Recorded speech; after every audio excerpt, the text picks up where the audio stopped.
So the next slide looks at assessment range, and I was surprised, but this came up over and over again and came up in many different forms.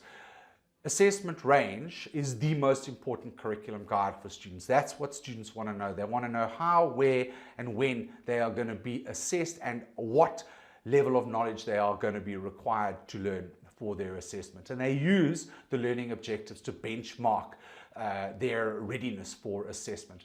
They want those learning objectives to be clear and concise,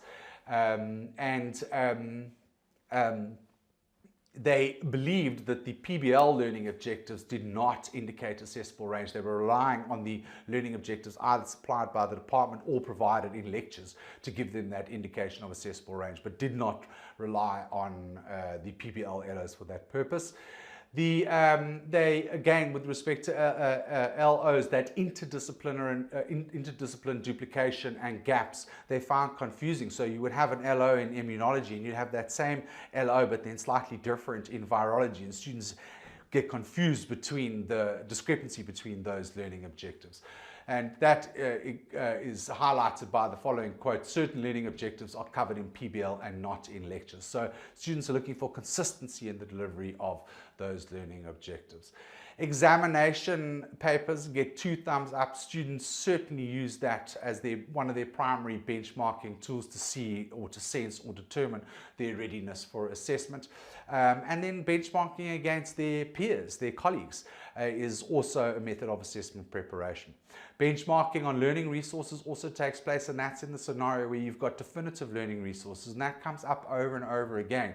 If you give a student a book and you say study the book, the student will know what they have to study. They have to study the book. A couple of quotes here with respect to the e-readers as to why they valued the e-readers so highly. Having all our resources in one place tells me what I have to study. So again, definitive learning resources.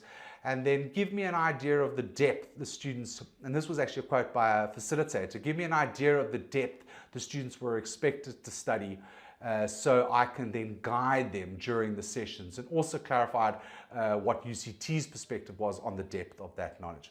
So again, utilizing readers, be they E or otherwise, for definitive resources to define the assessable range. So students also indicated they were looking for an additional indicator of assessment range over and above those learning objectives. So learning resources or another methodology for delivering that. So assessment range was mentioned very, very often by students.